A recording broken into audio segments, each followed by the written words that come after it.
नमस्कार. The doctor Uday show मध्ये आपल्या सगळ्यांचं मनपूर्वक स्वागत. आपण चर्चा करणार आहोत एका महत्वाच्या गोष्टीबद्दल, एका महत्वाच्या घडामोडीबद्दल, आणि ती म्हणजे भारत आणि अमेरिका यांच्यातला बहुचर्चित, बहुप्रतीक्षित असा आंतरराष्ट्रीय व्यापार करार आता होणार. ही घोषणा नरेंद्र मोदींनी नाही, तर दस्तूर खुद्द अमेरिकेचे राष्ट्राध्यक्ष डोनाल्ड ट्रम्प यांनी एक्सद्वारे केली. त्यामुळे आता हे डील होणार याबद्दल काही शंकाच उरलेली नाही. अन्यथा नरेंद्र मोदींनी हे जाहीर केलं असतं तर हे डील होणार नाही अशा प्रकारची एक बॉम्ब ठोकायला विरोधी पक्षांना खूप चांगली संधी होती. परंतु स्वतः डोनाल्ड ट्रम्प यांनी हे डील होणारच आहे आणि मोदी हे आपले कसे चांगले मित्र आहेत, ते उत्तम डिसिजन मेकर आहेत, धडाडीचे नेते आहेत, याबद्दल प्रशस्ती पत्रक देखील देऊन टाकलं. तसं पाहिलं तर मोदी हे हा करार व्हावा याकरता काही बॅकवर्ड बेंडिंग करत असतील असं मानायचं सुतराम कारण नाही. कारण या 11 महिन्याच्या काळात मोदींनी एकदाही कुठेही घाईघाईनं हे डील व्हावं, 50% टॅरिफ आले म्हणून कुठे पळापळ केली आहे असं कुठेही दिसलं नाही. ते अविचल होते, निश्चल होते, ते शांतपणे बघत होते. लहानपणी आपण खेळ खेळायचो बघा. लहानपणी आपण एकमेकांच्या समोर उभं राहायचो आणि डोळे मोठे करून एकमेकांकडे बघायचो, आणि ज्याचे डोळे पहिल्यांदा लावतील, ज्याला पहिल्यांदा मिचकावे लागतील डोळे, तो हरला. हा जो सगळा खेळ होता ना, तो हा असा डोळे मिचकावण्याचा होता. परंतु त्यात आज निसंशयपणे भारत जिंकला, आणि भारत जिंकला हे जाहीर कोणी केलं असेल तर ते ट्रम्प साहेबांनी जाहीर केलं. याला सर्वात जास्त महत्व आहे. पण आज याविषयी बोलण्याआधी मी तुम्हाला गेल्या 6 महिन्यामधल्या घडामोडींकडे तुमचं लक्ष वेधू इच्छितो. सवाल फक्त भारत आणि अमेरिका यांच्यामधल्या डीलचा नाही आहे, तर गेल्या 6 महिन्यामध्ये भारताच्या ट्रेड अँड इकॉनॉमिक्स मध्ये ऐतिहासिक उच्चांक होईल असे अनेक करार आपण केलेले आहेत, ज्याला आपण मदर ऑफ ऑल डील्स, सर्व करारांमधली सर्वात महत्वाची बाब कोणती असं जर विचारलं, मदर ऑफ ऑल डील्स असं युरोपियन युनियनचं डील आपण यापूर्वी साईन केलं. त्याच्याच आसपास आपण इंग्लंड बरोबर एक मोठा व्यापारी करार केला. त्यानंतर ओमान बरोबर आपला करार झाला. त्याच्या आसपास आपल्याकडे न्यूझीलंड बरोबर करार झालेला आहे. आणि या सगळ्यानंतर आता मदर ऑफ ऑल करार म्हणा, फादर ऑफ ऑल करार म्हणा, किंवा ग्रँडफादर ग्रँडमदर म्हणा, तो अमेरिकेबरोबरचा करार होणार हे आता स्पष्ट आहे. हेच ते भारताचं बदललेलं भूराजकीय आणि भू आर्थिक महत्व. आणि त्यातल्या अमेरिका आणि इंग्लंड या 2 देशातल्या कराराबद्दल मला विशेषत्वानं बोलायचे. आपण पहिले बोलूया इंग्लंड बद्दल. याचं कारण, हा करार व्हावा ही गरज आपल्यापेक्षा सुद्धा जास्त इंग्लंडला होती. कारण ब्रेक्झिट नंतर त्यांची अर्थव्यवस्था दोलायमान झालेली आहे.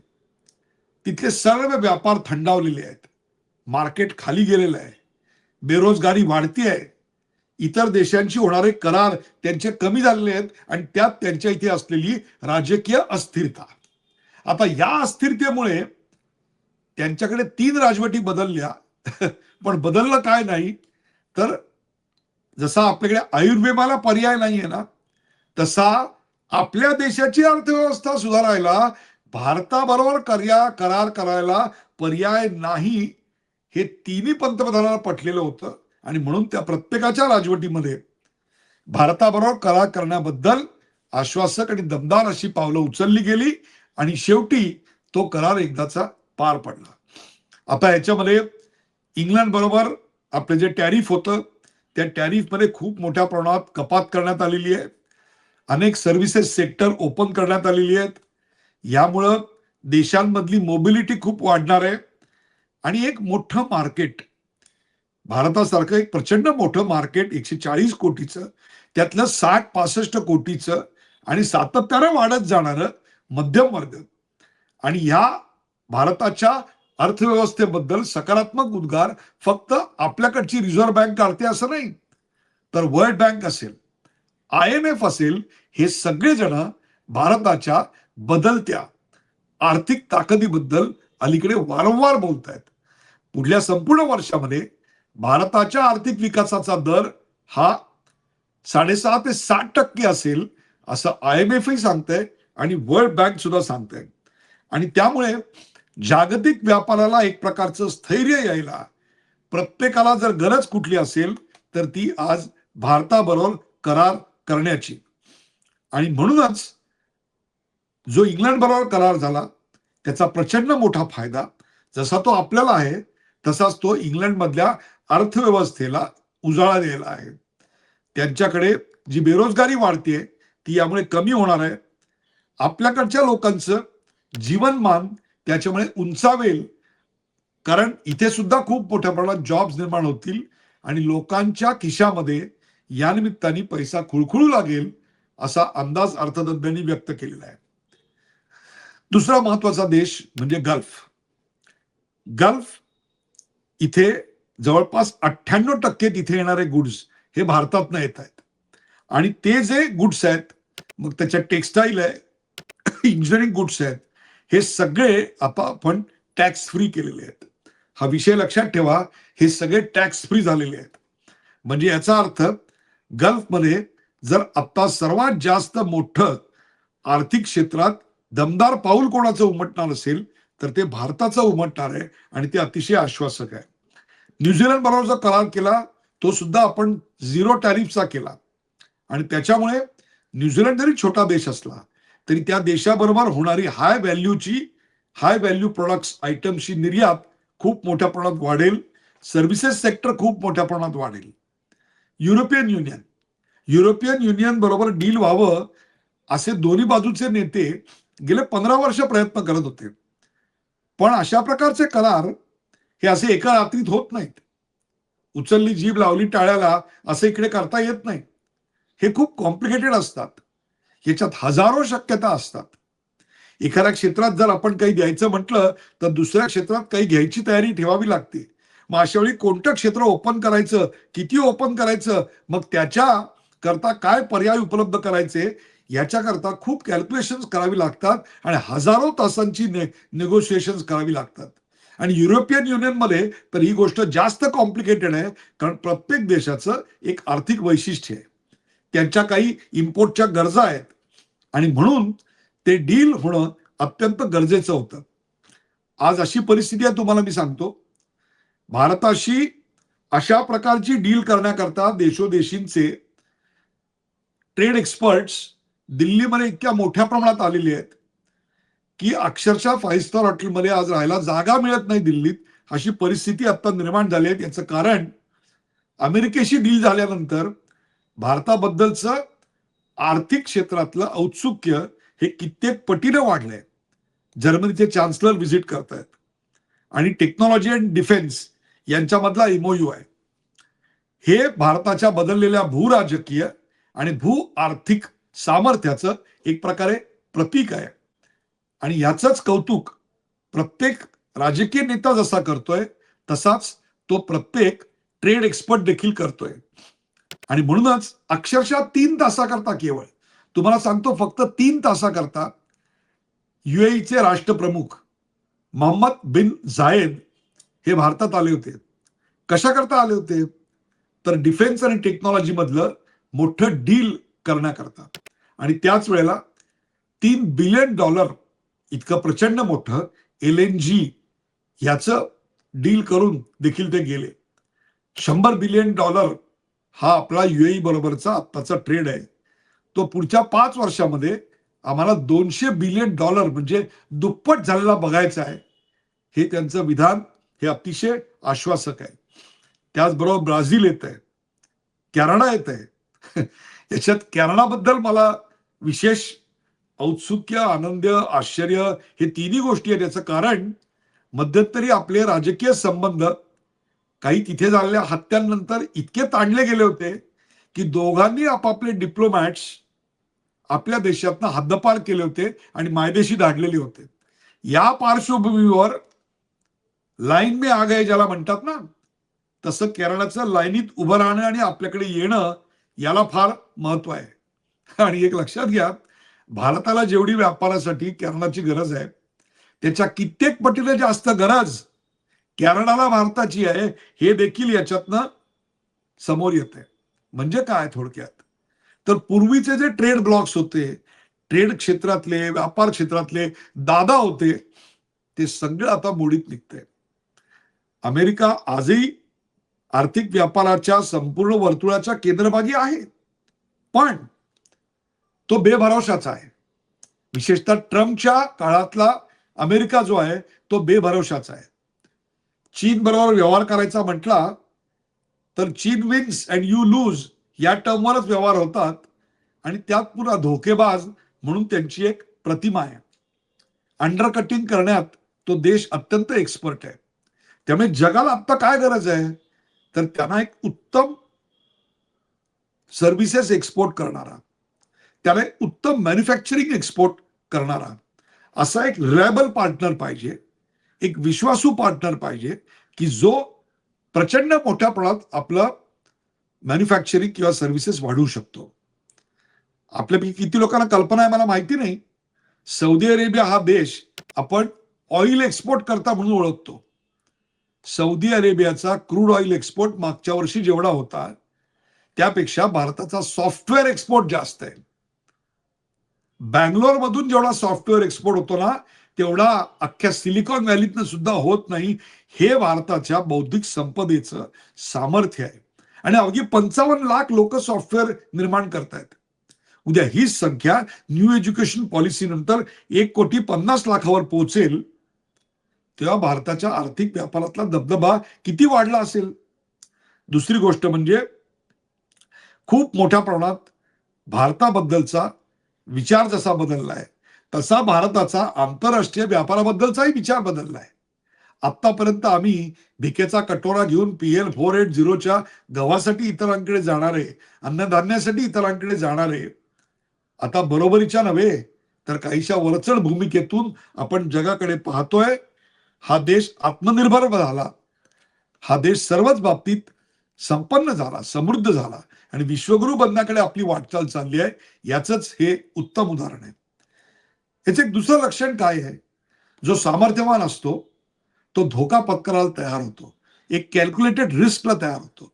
आज भारत अनेक देशांबरोबर इम्पोर्टचे जे टॅरिफ आहेत त्यांच्या देशातून आपल्याकडे निर्यात जी होते आणि आपण जी आयात करतो त्यावर आपण सर्वथा खूप जास्त टॅरिफ लावतो, जेणेकरून तिथून कमी निर्यात आपल्याकडे होईल आणि आपल्याला कमी आयात करावी लागेल. परंतु आज आज अनेक ठिकाणी zero tax trade agreement Bharat करतोय. दुसरी गोष्ट, आपण इम्पोर्टवरचे टॅक्सेस खूप मोठ्या प्रमाणात कमी केलेले आहेत. याचं कारण आम्ही खूप मोठ्या प्रमाणात स्वस्त असं मॅन्युफॅक्चरिंग करू शकतो. असा मेक इन इंडिया नंतर, आत्मनिर्भर भारतानंतर आम्हाला आत्मविश्वास आलाय. त्यामुळे नवीन भारत उद्याला येतोय जो सांगतोय भारतात बनवा आणि जगात विका. हाच तो बदललेला भारत. जगातली आत्ताची अर्थक्षेत्रातली अनिश्चितता हीच भारताची सर्वात मोठी शक्ती आहे. आणि आता सर्वात शेवटी ते मदर फादर किंवा काय म्हणा तुम्ही, grandfather grandmother of all deals, ते अमेरिकेशी झालेलं आर्थिक व्यवहाराचा करार. अर्थात त्याच्यावर अजून सह्या व्हायच्या आहेत, त्याचे निटीग्रिटीज, छोट्या छोट्या तपशिलातल्या गोष्टी पुढे यायच्या आहेत. गंमत म्हणजे आता भारत काहीच बोलत नाहीये. बोलतोय कोण, तर अमेरिका बोलतोय, ट्रम्प साहेब बोलतायत हे असं होणार ते तसं होणार. भारताने त्याला होई म्हटलेलं नाही, नाही म्हटलेलं नाही. परंतु 11 महिने होणार की नाही होणार आणि 25%वरनं आम्हाला 50%पर्यंत तुम्ही पेनल्टी लावली टॅरिफची. या पार्श्वभूमीवर ट्रम्प साहेबांनी स्वतः जाहीर करणं, मोदी साहेबांचं कौतुक करणं, जे इम्पॉसिबल वाटत होतं ते आत्ता आपण प्रत्यक्षात आलेलं आहे. कारण हे जे 50% जे होते ना, त्या 50%तले 25% कशा करता होते, तर 25% तुम्ही रशियाकडून ऑइल घेताय म्हणून ती मिळाली शिक्षा होती. म्हणजे लहानपणी आपण वर्गात मस्ती केली की अंगठे धरून उभं राहायला लावायचे, तसंही अशी शिक्षा होती असं म्हणायला पाहिजे. आणि ते सुद्धा भारताने काही न करता. अर्थात आता 50% वरून 18% आपण आलेल्यामुळे आणि युएसए बरोबर आपला सर्वाधिक व्यापार उदीम असल्यामुळे भारतीय निर्यातीला याच्यामुळे प्रचंड मोठं असं एक ताकद मिळणार, एक नवी दिशा मिळणार, यात काही शंकाच नाही. त्यामुळे electronics goods, textiles, gems and jewelleries, pharmaceuticals या क्षेत्राला खूप मोठ्या प्रमाणात संधी अमेरिकेमध्ये उपलब्ध होणार आहेत. $80 बिलियन एवढा आतापर्यंतचा आपला एक्सपोर्ट होता. 50% त्याला टॅरिफ, परंतु आता 18% टॅरिफ झाल्यामुळे शेअर मार्केटनी त्या कंपन्यांचे जे शेअर होते ते खूप मोठ्या प्रमाणात वधारले. सेन्सेक्स वधारला. निफ्टी 600 पॉईंटनी वर गेला. सेन्सेक्स 2000 पॉईंटनी वर गेला. याच्यातच भारताच्या या ट्रेड डीलचं महत्व मार्केटला किती वाटतंय हे लक्षात येईल. त्यामुळे दोन लार्जेस्ट इकॉनॉमीज, दोन लार्जेस्ट डेमोक्रेसीज एकत्र आल्याचं मार्केटनी स्वागत केलेलं आहे. अर्थात कोणतंही डील करायचं म्हणजे काही घ्यावं लागतं, काही द्यावं लागतं. मग आपण काय कन्सेशन्स दिली? चे विरोधक टीका करतायत की कृषी क्षेत्राला आपण अमेरिकेकडे गहाण टाकलं, कृषी क्षेत्राचं प्रचंड मोठं नुकसान होणार आहे. आत्ता तरी या क्षणाला त्याचे डिटेल्स आपल्याकडे उपलब्ध नाही आहेत. अजून सह्या व्हायच्या आहेत. ते झाल्यानंतर यातल्या बारीक गोष्टींच्या तपशील आम्ही जगासमोर उघड करू, हे वाणिज्य मंत्री पियुष गोयल यांचं विधान आता महत्वाचं आहे. परंतु तरी देखील ट्रम्प साहेबांनी मात्र ऑइल हे अमेरिकेकडून आणि व्हेनेझुएलाकडून घ्यायला लागेल अशा स्वरूपाची एकतर्फी घोषणा केलेली आहे. तसंही पाहता रशियाकडून जे आपण पूर्वी ऑइल घ्यायचो तो वाटा 40%वरून आता 27% इतका खाली आलेला आहे. अर्थात तो शून्यावर ट्रम्प साहेब म्हणतात तसा होईल का, हे आपल्याला काय ठरवेल. नेमक्या त्या व्यवहाराच्या सगळ्या टर्म्स अँड कंडिशन समोर आल्या की याविषयी भाष्य करता येईल. परंतु अमेरिकेतून इकडे आयात होणारे जे सगळे प्रोडक्ट्स आहेत त्याच्यावर ऍव्हरेज जर टॅरिफ आपण काढलं तर ते 7.5% इतकं आहे. ते आता 0% होणार आहे. त्यामुळे अमेरिकेतून येणारी अनेक उत्पादनं आता इथं स्वस्तात उपलब्ध होतील. आणि त्याबरोबर ट्रम्प साहेबांनी एकतर्फी असं जाहीर केलंय की भारत अमेरिकेकडनं $500 बिलियन इतके गुड्स, एनर्जी, इलेक्ट्रॉनिक्स, कोल आणि ऍग्रिकल्चर मध्ये घेणार. आता हे नेमकं कसं होणार आहे याच्याविषयी माझ्याही मनात संभ्रम आहे. म्हणजे $500 बिलियन हे एका वर्षात आहेत, 5 वर्षात आहेत, कशा करतायत? आत्ता जो आपला त्यांचा आयात निर्यात आहे ती $41 बिलियन आहे. आता $41 बिलियन आयात एकदम $500 बिलियन, जेव्हा भारताची संपूर्ण जगातनं होणारी आयात $900 बिलियन आहे, त्यातला अमेरिकेचा जर वाटा $500 बिलियन होणार असेल तर हे सगळं गाडं कसं चालणार याच्याविषयी माझ्या मनामध्ये शंकाच आहे. परंतु तरी देखील याच्या जेव्हा बारीक सारीक तपशिलाच्या गोष्टी उघड होतील तेव्हा याविषयी आपल्याला बोलणं महत्वाचं आहे. आता जी टीका होतीये की ऍग्रिकल्चर सेक्टर अमेरिकेकडे गहाण टाकलं तर एमएसपी खाली येणारी जी प्रोडक्ट्स आहेत त्या एमएसपीच्या प्रोडक्ट्सला काही हात लागला असेल किंवा हे सरकार हात लावेल किंवा अमेरिकेला लावू देईल, त्यांच्या प्रेशर खाली येईल असं मला अजिबात वाटत नाही. अब रही बात रशिया की ऑइल की, मुळात रशियाकडून जे आपण ऑइल घेतो त्याचा आपल्याला शून्य उपयोग आहे.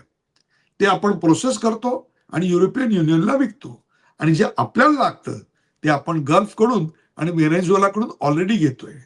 त्यामुळे हा एक कॉम्प्लेक्स व्यवहार जो आहे त्याविषयीच्या गोष्टी देखील या पुढच्या काळात आपल्याकडे क्लिअर झाल्या की त्यावर आपण एक वेगळा कार्यक्रम करू. परंतु आज मात्र न्यूझीलंड असेल, ओमान म्हणजेच युएई असेल, युरोपियन युनियन असेल, अमेरिका असेल, या सगळ्यांबरोबर झालेले आपले ट्रेड डील्स हे भारताच्या बदलत्या भूराजकीय महत्वाचं आणि भू आर्थिक महत्वाचं एक निदर्शक आहे. भारताची अर्थव्यवस्था दिवसेंदिवस सशक्त, मजबूत होते. म्हणून जर्मन असेल, कॅनडा असेल, ब्राझील असेल, या सर्व देशातल्या ट्रेड एक्सपर्टना आत्ता हात कोणाचा धरावा असा वाटत असेल तर तो भारताचा धरावा असा वाटतोय. हे भारताच्या बदललेल्या आर्थिक सामर्थ्याचं प्रतीक आहे. प्रेक्षको, यातल्या बऱ्याचशा गोष्टी नंतर मी तुमच्यासमोर घेऊन येईन, परंतु तुर्तास इथेच थांबतो. हा भाग आपल्याला कसा वाटला ते आम्हाला जरूर कळवा, कॉमेंटमध्ये लिहा, लाईक करा, शेअर करा, लोकांना सांगा आणि अधिकाधिक जागृत व्हा. पहा द उदय निरुळकर शो.